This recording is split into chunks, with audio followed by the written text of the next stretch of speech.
Welcome to my channel. Don't forget to subscribe, like and share, and don't forget to activate the bell so you don't miss the latest video notifications. The $13 billion American U.S. Ford supercarrier is the world's largest, most expensive, and most powerful aircraft carrier. The 100,000-ton carrier packs greater air power than the entire air force of at least 60 nations. It can run for 25 years without refueling and is protected by an endless inventory of inbuilt defenses, along with an armada of 10 or more cruisers, destroyers, frigates, and sometimes a submarine or two. Yet, China can destroy it in a single strike. This is the extent of the power of the Chinese hypersonic missiles, and understandably, it's a problem for the U.S. Navy, one that can't be ignored, especially since China isn't hiding the fact that its hypersonic weapons are designed specifically to repel American ships. One of the country's weapons testing sites, tucked away in the Taklamakan Desert, has full-size mock-ups of U.S. aircraft carriers that it uses for target practice to defend its fleet against possible attacks from these Chinese hypersonic missiles. The U.S. Navy has turned to high-power lasers, armed with hundreds of millions of dollars of investment funds, to ensure that American laser weapons triumph over Chinese hypersonic missiles as tensions continue to rise between the two countries. China is positioning itself as the most consequential rival to the United States. Both its economy and military are growing at exponential rates, and so a war between both nations could send shockwaves around the world. Despite this possible widespread impact, a U.S.-China war isn't exactly far from impossible.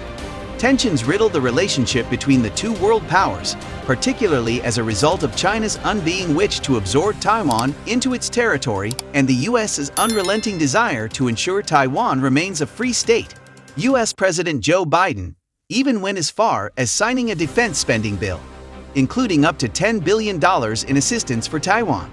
In addition to Taiwan, China also claims sovereignty over nearly all of the South China Sea, extending thousands of miles from its own shores.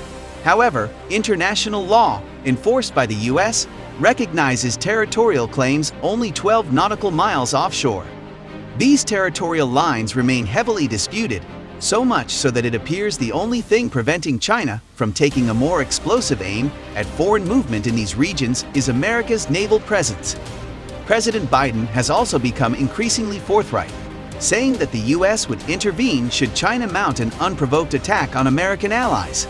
But perhaps the biggest American revolt against China's claims is former House Speaker Nancy Pelosi's recent visit to Taiwan, despite China's clearly expressed displeasure. And it was clearly expressed indeed. In fact, during the visit, China fired a DF-17 missile only 75 miles from Taiwan in what was referred to as a test outside China's shores. This test was more of a message and a reminder of what China's military capabilities had grown into, as the DF-17 is internationally recognized as the poster missile of China's hypersonic missile prowess. The DF-17 and the Xingkong-2 are China's two main hypersonic missiles. The DF-17 was officially unveiled on October 1, 2019. Along with its dedicated hypersonic glide vehicle warhead, the DF-CF combined these two make quite a lethal team. The DF-17, which has been flight tested by China 7 times with a 100% success rate, has demonstrated a high degree of accuracy.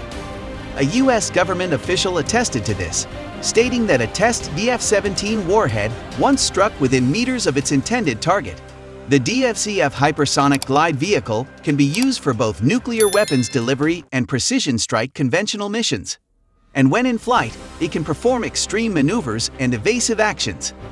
This in-flight maneuverability, not its blurry speeds, is what makes this weapon truly something to worry about.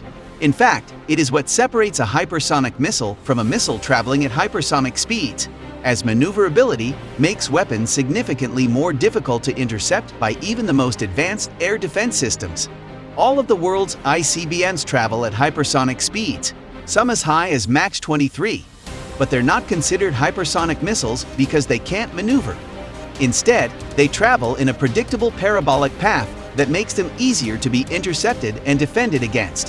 While Russia also possesses hypersonic missiles, China's arsenal worries the U.S. Navy the most. And according to experts, each shoot will be cheaper if you subscribe to this channel and like this video. So do it now, and thanks for watching.